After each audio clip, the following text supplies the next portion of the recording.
Sudah? Atau masih ada yang mau jadi karyawan video atau sudah cukup? Oke, saya ulang.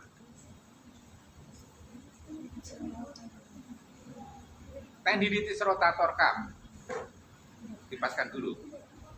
Dan bursitis subdeltoidea merupakan problem ekstraartikuler sendi bahu, nyerinya di bahu. Maka dites pertama kali dengan misalnya painful art positif, arcus nyeri akan muncul pada LGS 60 sampai 120 derajat, tapi tidak nyeri. Ya, ini menandakan adanya tendinitis rotator cuff atau bursitis subdeltoidea. Sekarang identifikasi per individu otot. Kita posisikan pasien pada posisi fleksi bahu 15 derajat, abduksi 30 derajat, bagi siku 90 derajat. Fungsi otot rotator ini adalah mendominasi gerakan abduksi awal gerak. Maka cara mengetesnya pada posisi ini tadi disebut dengan posisi booknya, saya ulang, yaitu ABD 30 derajat, fleksi bahu 15 derajat, fleksi siku 9 derajat. Ya, pasien saya berikan dorongan ke arah adduksi dan pasien suruh menahan ke arah abduksi, tahan.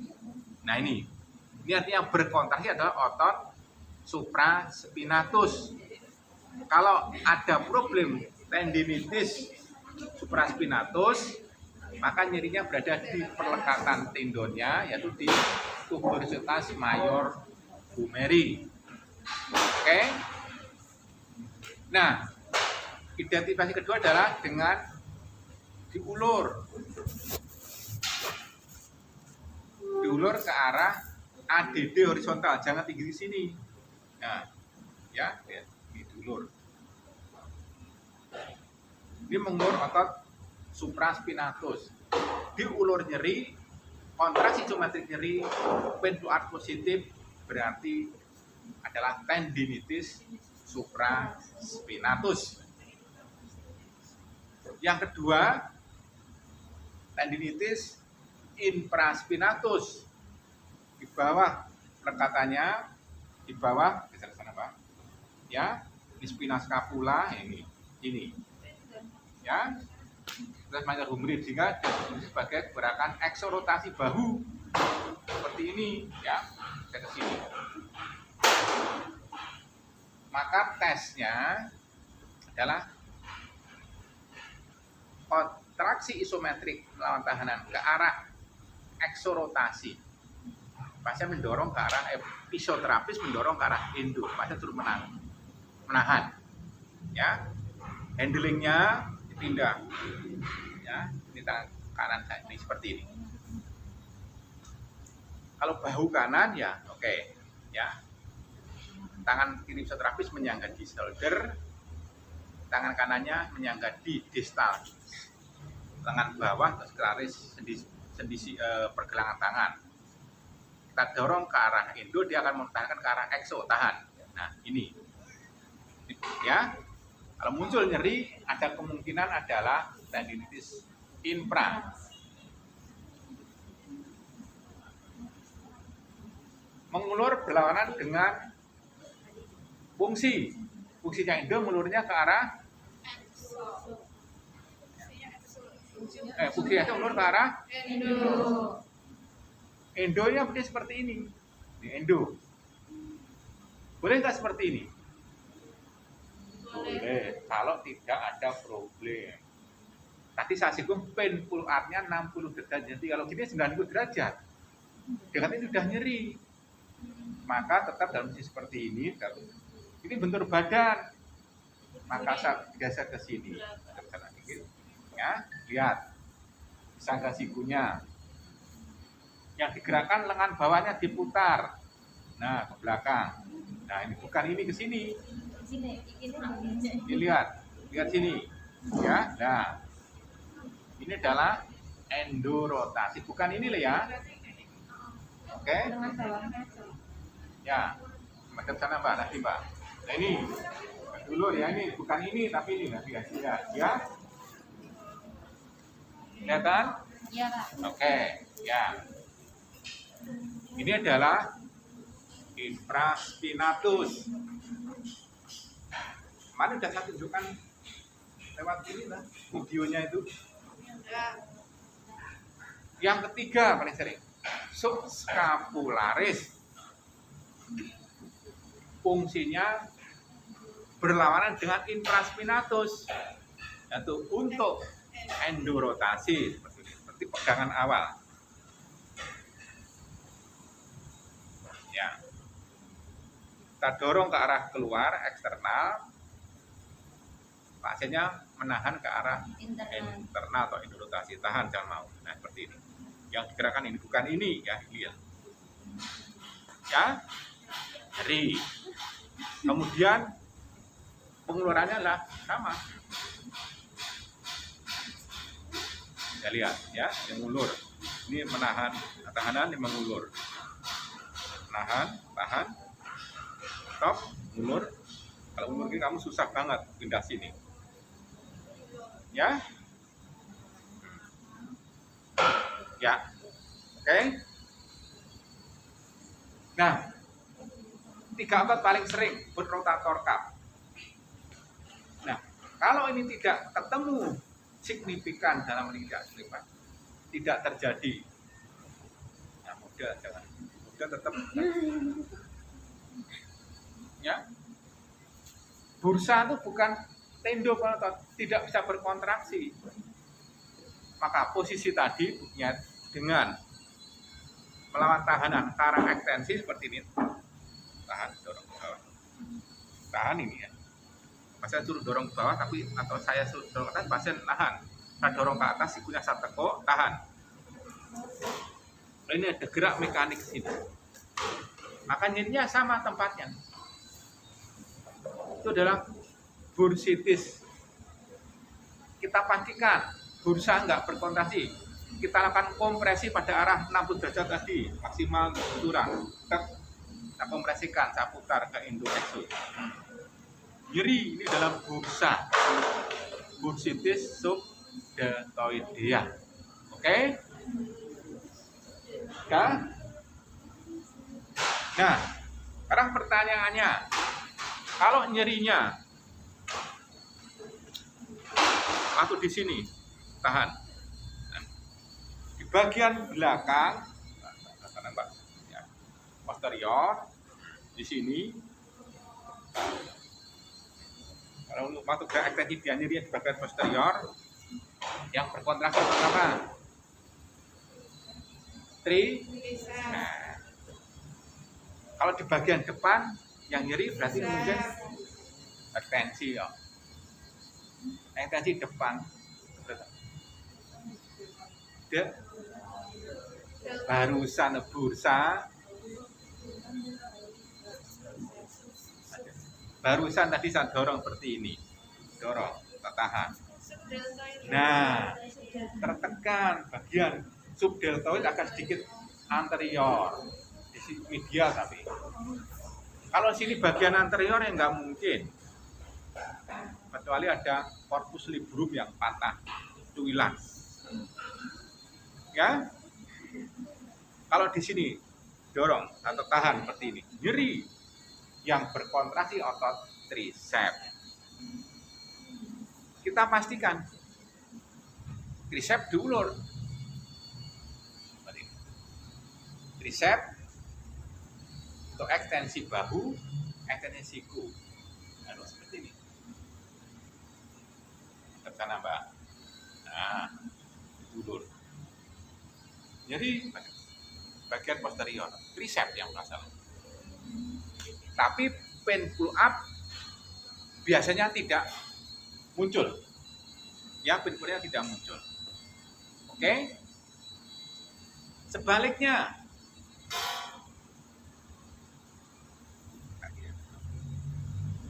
kalau posisi sama, tadi kan ekstensi, kita coba tes fleksi siku. dia mempertahankan ke arah fleksi, kita dorong, jangan turun-turun, jangan mau tahan. Nyerinya di bagian anterior, ini kan gerakan fleksi. Berarti otot bicep.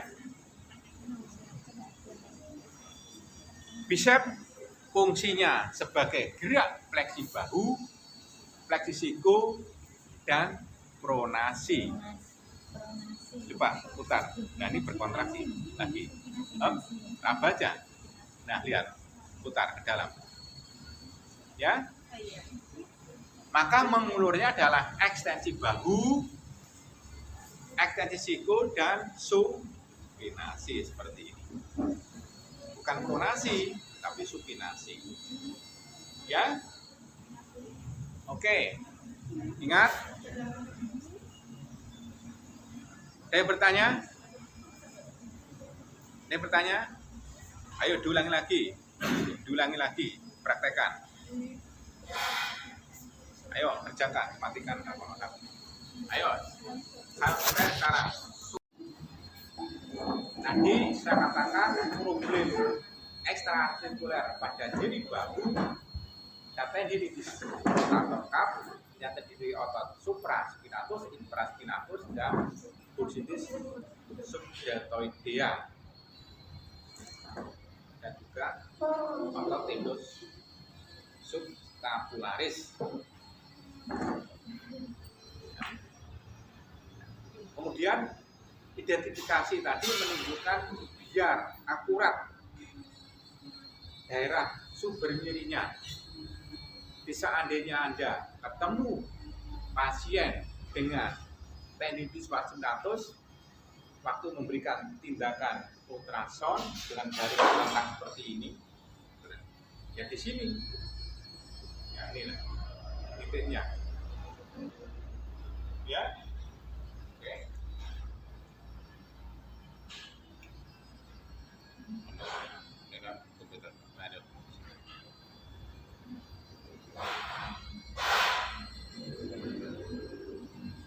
Kalau biasanya tendinitis itu ketemunya sudah, kalau akut masih sehari 2 hari, udah sampai mingguan bahkan bulanan, boleh dikatakan adalah stadium kronis, tergantung eratability atau aktualitas.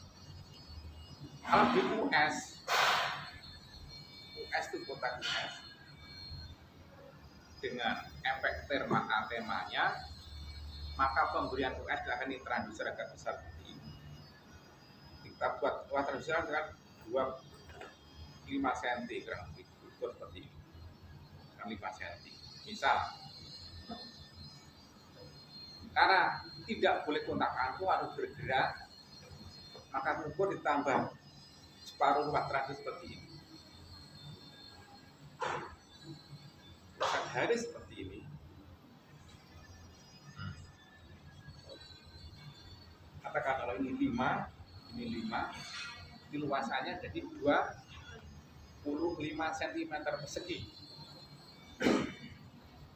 Karena nggak boleh aplikasi kontak langsung diem, harus bergerak. Karena di dalam transducer ada namanya variasi intensitas yang menimbulkan BNS, Bin non unit formation ratio, kekuatannya 4-6 kalinya. Kalau didiamkan kadang sesuai dengan dosis, kadang berlipat, akan merusak. Yang dibutuhkan di dalam jaringan kronis itu adalah 1,2 watt per cm persegi di dalam jaringan. Maka karena waktu energi ultrasonik masuk ke dalam jaringan ada half velocity distance, energinya tinggal separuh, tergantung kulit, lemak, dan otot, dan kedalaman jaringan. Maka dosis untuk ultrasound stadium kronis berkisar antara 1,5 sampai 2 watt per cm persegi sampai 2. Ya, kalau intermeter adalah 2 sampai 3. Itu masih disetting, BNR-nya masih dipilih. untuk acuan klinis kita buat misalkan 1,5 buat per sentimeter persegi. Diam. Transdusernya 5. Enggak boleh diam. Sekali masang transduser 5 dapat 1 menit lah. Karena lamanya 1 menit setiap energi yang keluar. 2 menit terdiam kan. Ya. 3, keempat, terakhir ke-5. Kalau didiamkan 1 menit untuk mencapai 25 cm persegi, diam 1 menit. 1 menit dapat 10 cm. 1 menit berikutnya ada 3 menit dapat 15 cm. 4 menit berikutnya dapat 20 cm. 5 menit terakhir dapat 25 cm. Itu kalau memudahkan. Makanan bergerak harus bergerak selama 5 menit. Itu kalau X wattnya boleh 1 menit. Tapi X wattnya boleh 1,5 menit. Tergantung tujuannya. Di ultrasound ini sudah seperti ini. Selama 5 menit. Intensitasnya 1,5. Waktunya luas area dibagi era. Efektif radiating transdusernya, efektifnya luas transduser berapa 5 cm persegi, eranya 5 berarti efektif memancarkan itu. Karena X-nya paling lama boleh 1 menit. Kalau digerakkan gini 1 menit kan nggak ada 1 menit, bagian yang rata enggak dapat 1 menit. Bisa dipahami? Juga boleh lebih. Nah ini adalah transduksi mekanik. Dikasih efek termal, atermal, dan mikromasas, dan juga vibrasi jaringan yang kuat oleh kita. Maka akan ada efek hangatnya. Efek hangat didapat dari kalau benda yang konduktivitasnya baik, itu konduktor. Kalau yang jelek, isolator, tubuh termasuk konduktor. Nah, digetarkan dengan gelombang mekanik, transduser itu waktu di aliran listrik melakukan pancaran gelombang suara. Namanya kalau logam konduktor diukur dengan amperemeter, amperemeter tutup duk, ada aliran listrik. Namanya muatan piezoelektris.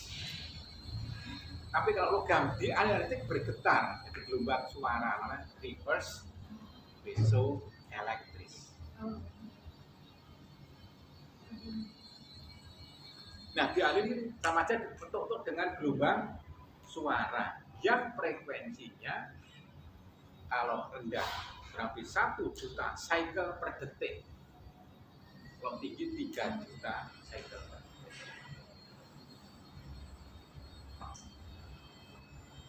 Betul? 1000 berapa? Juta apa 1000?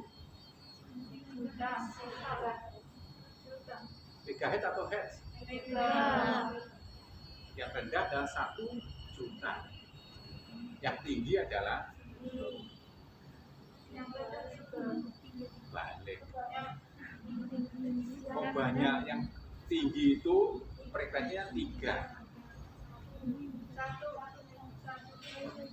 Tinggi sama 3 juta sama 1 juta tinggi mana? 3 juta. Efeknya lebih dalam mana? 1. Kenapa? Kenapa? Ya, gelombangnya banyak. Ya tidak. Gelombangnya banyak dibiaskan, direfleksikan sampai ke seluruh mana-mana, sehingga masuk ke jaringan berikutnya. Direfleksikan, dibiarkan makin dalam tapi menyebar, jangan kebalik. Tapi kalau yuk mantap sini dulu.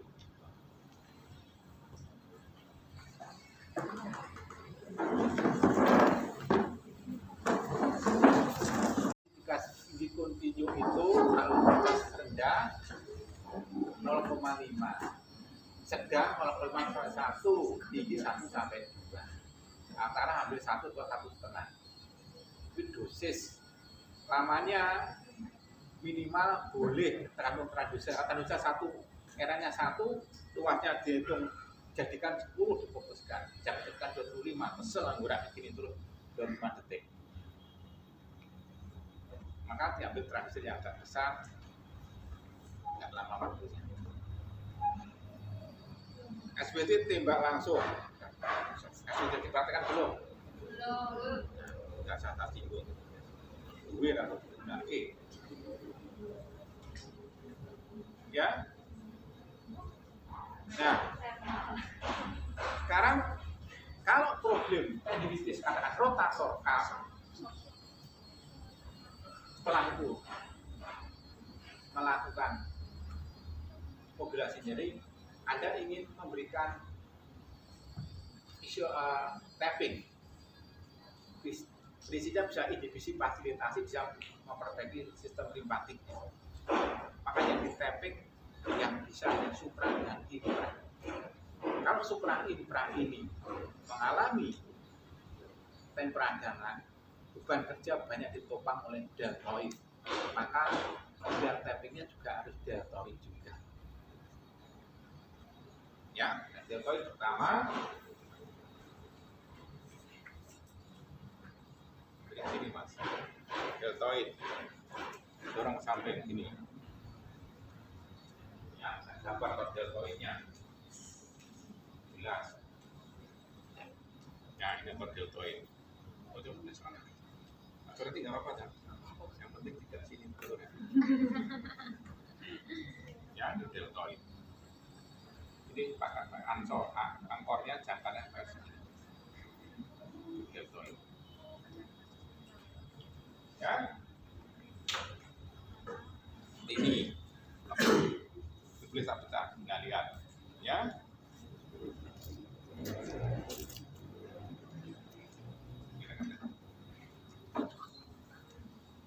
Lalu sini.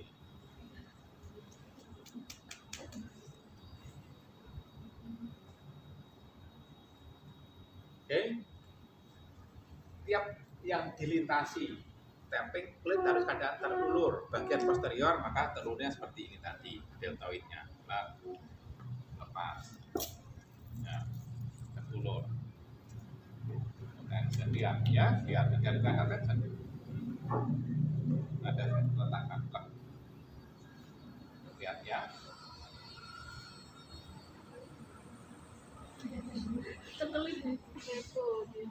Ya, lihat ya, ini nggak ada tarikan sama sekali. Ada tarikan lepas. Deltoid bagian posterior.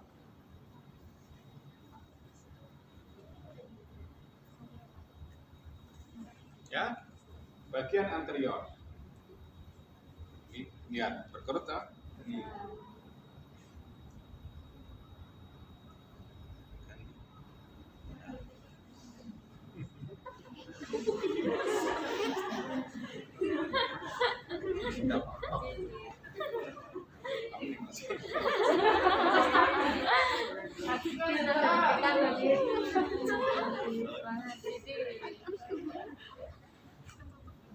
Ya, lihat. Nggak ada tarikan ya, lihat. Ini agak susahnya di bagian ini. Lihat not kan, ya, lihat letakkan.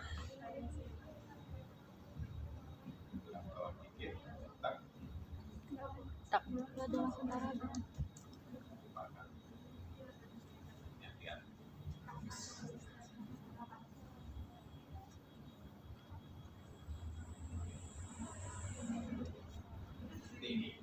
boleh juga bisa. Oke.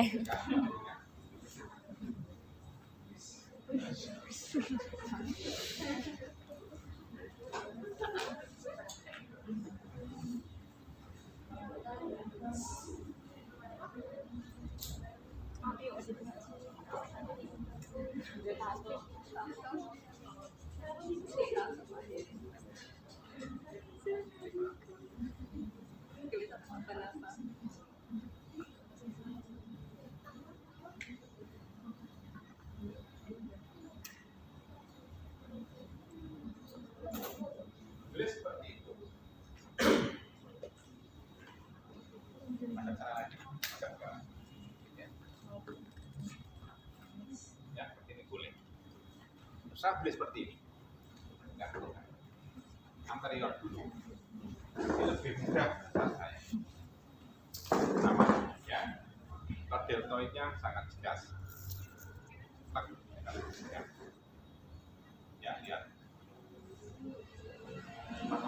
Nih, cepat Ya, nih. baca tarikan. Baca tarikan. Nah, lihat.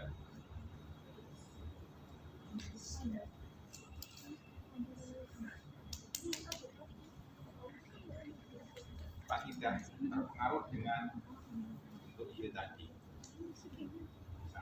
Sama aja lihat. Ya. Iya.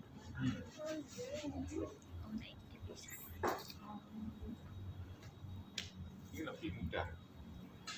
Laksana. Oh, enggak iya. Iya, enggak. Ya. Iya.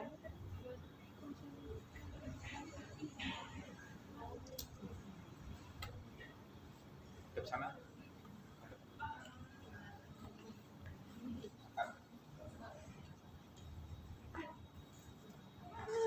Ya.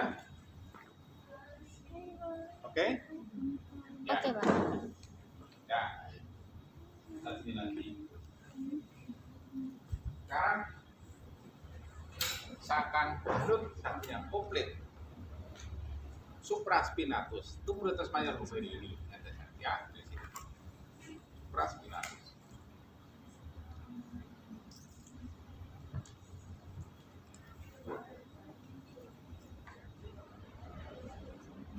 Ya, ya. Ini ya tulangnya saya tidak bisa ya, coretan tulangnya ya supraspinatus tulang lihat.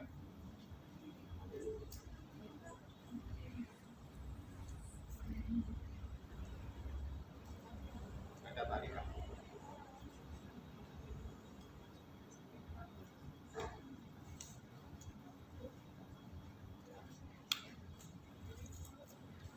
Angkat bahu. Betul nggak? APD, awas gerak. Angkat bahu. Angkat bahu sedikit. Ya kan? Lihat. Supra spinatus awal gerakan. Ya.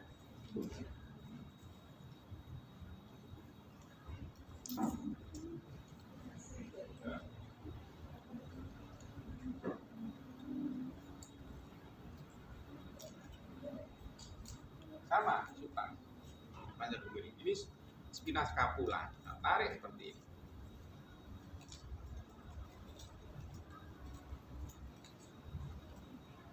Ya nggak ada tarikan sama sekali.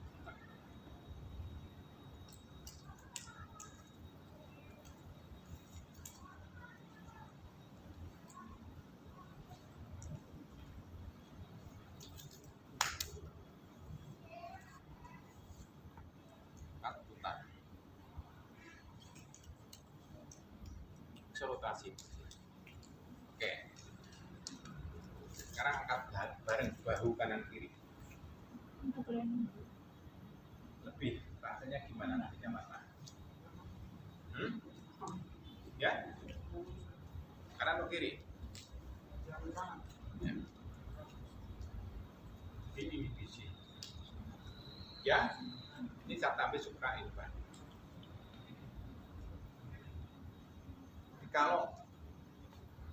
Kalau ada satu apa namanya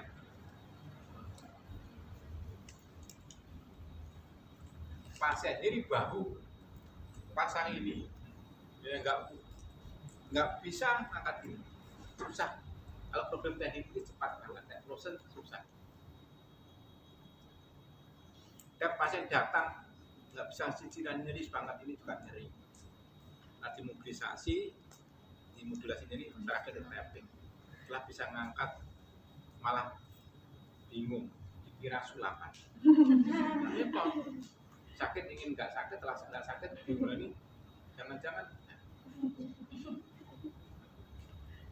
bebas nyeri tanpa obat dengan fisioterapi. Nah, gitu. Ya. Nah, anak-anak kan hanya terma boleh, nah, sekedar ngurangi nyerinya aja.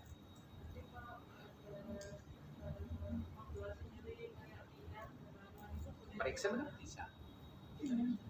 Periksa yang udah kronis masih baru jangan dipanasi, malah nanti tambah hemat. Kalau nyeri masih ada tanda-tanda radang, ditambah hangat, makin bisa dilatasi radang yang tidak terkontrol. Banyak orang cedera, misalkan bahu atau ankle, batang pijet, langsung yang sakit pijet, besoknya biru semua, bahaya sekali. Pecah pembuluh darahnya nekrotik. Sudah berapa lama?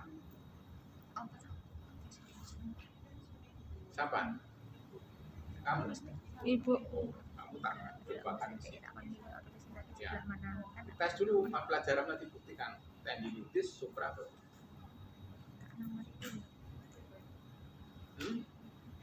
Jadi periksa tadi, ya di terakhir periksa darah sini. Kalau misalnya sama operasi panas nggak apa-apa. Periksa seperti ini tadi.